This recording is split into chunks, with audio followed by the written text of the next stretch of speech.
Good morning, CambridgeMUN. I'm really excited to have a small part in your conference here.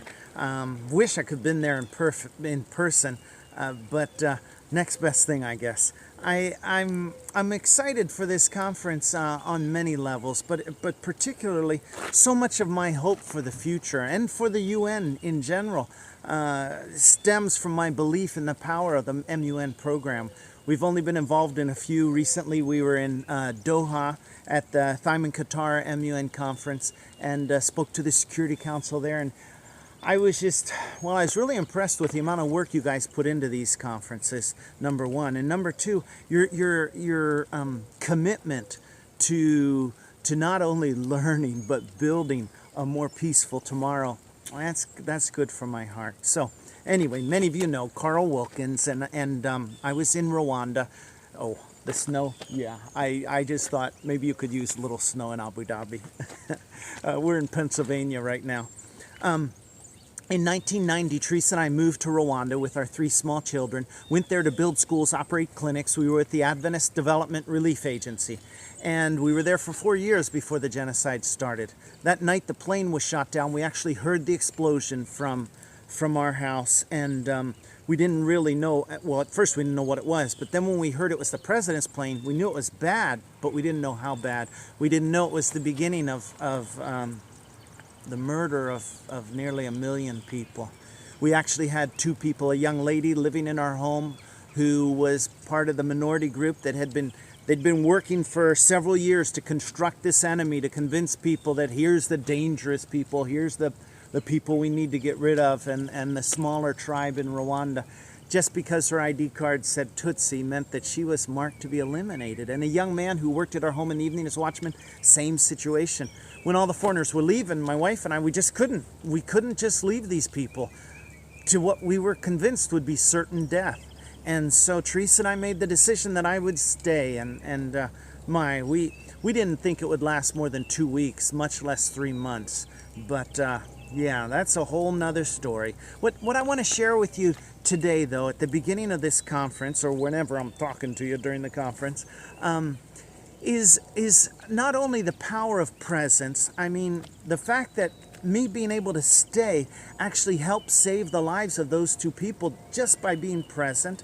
I want to tell you another story that I think illustrates the power of presence, and then also the need for allies in every situation, especially in a crisis, and how the potential for good is in everybody. And if you believe that, then you've got a really good chance of finding allies where many people wouldn't find allies. You know, it's the problems in Syria. We're like, okay, where are the allies? And right now in Central African Republic, who are our allies? Because allies are people who share the same passion and vision. Well, no, wait a minute.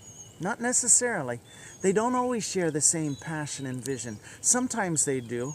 Sometimes allies might have very different motives, but we might be able to come together on one thing at one point that could save lives or that could build peace. So I better be careful about generalizing about allies. But I want to talk about the importance of allies and how sometimes allies come from very unexpected places. During the Rwandan genocide, I was stuck in my home for 3 weeks. The government said nobody, 24/7 curfew, nobody out. But finally, after 3 weeks, they let us out. I met the colonel who was in charge of the city. He became a very important ally, but I'm going to buzz past that right towards the end of the genocide. This colonel, actually, he directed me to 2 orphanages, and there was another orphanage down the street that were desperate for help. So throughout the genocide, I was helping bring food and water, medicine to these 3 groups of orphans around the city. We had to go through roadblocks. There were people shooting sometimes at us. Often we were in the crossfire. It was a horrible, horrible time. But the story I want to just kind of briefly touch on with you today is towards the end of the genocide. Gasikwa, a Rwandan man who worked with me, courageous man. He had more than 40 people who were seeking protection in his home. He and I were taking water to the orphanage. He was driving a big dump truck with barrels of water. I was driving my little car.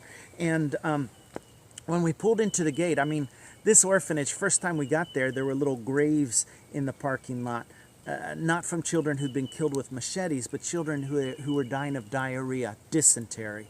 And so we came in the parking lot this day, though, to bring water. It was life or death. This water really meant life or death. And within minutes, we were surrounded by a squad of Intrahamwe, the people who were doing the killing. And they had threatened the people the day before. We only found out now that they had threatened them the day before. We're coming, everybody get out of here. We know there's Tutsis hiding here. We want this place empty tomorrow. Everyone's going to die. And they came back now to follow up on that threat. And long story short, there was about a 2.5-hour standoff, maybe 3 hours. For some reason, while I was there, they were circled around us. They wouldn't come in. They saw me. They wouldn't come in. You know, 1 hour, 2 hours, 3 hours is a long time. I was on the radio calling the UN, Mama Papa Zero, this is ADRA 1, come in. That was the UN and humanitarian group. And well, they couldn't come and help me. Finally, Philip at the Red Cross managed to get some police to come to our assistance. And there were about 7 of them that came. Wonderful. Boy, when they came in the driveway, what a relief.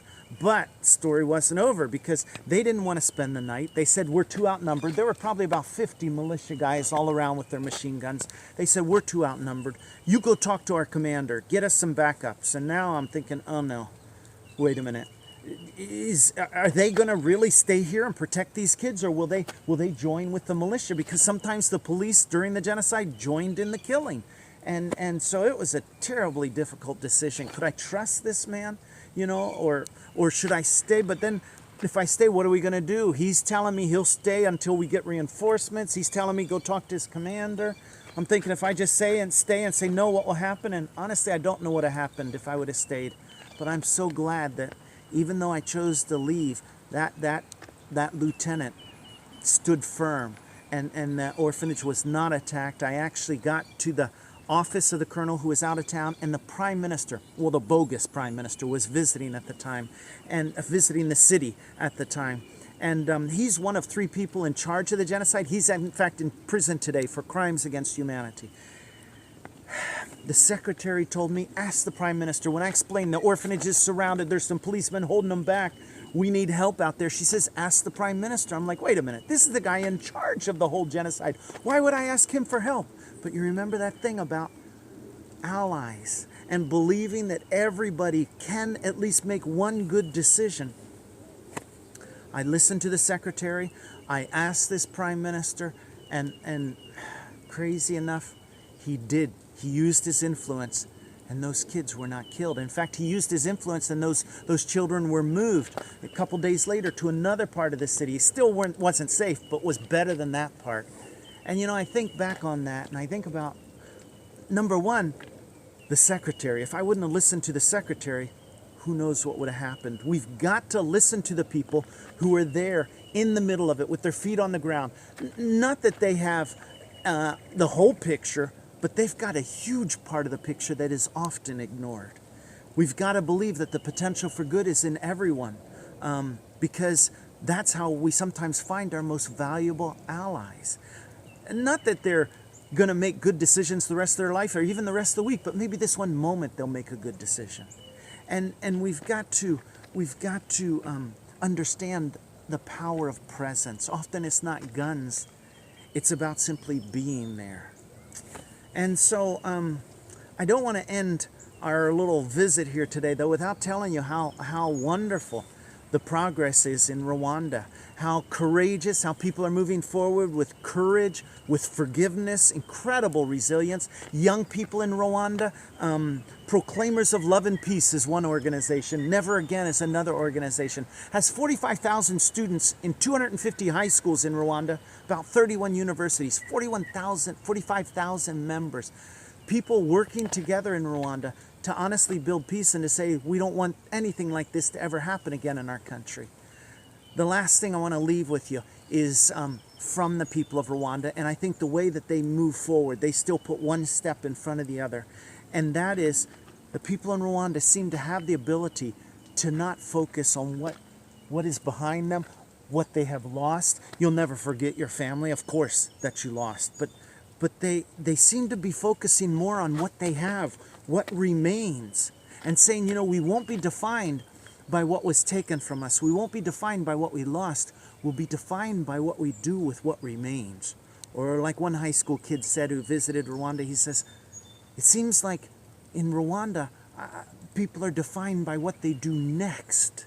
You know, a lot of places people say you're defined by what you do, but this idea of what you do next, I think that's a huge part. And it's something that's become really important in my life, focusing on what remains and what we do with what remains.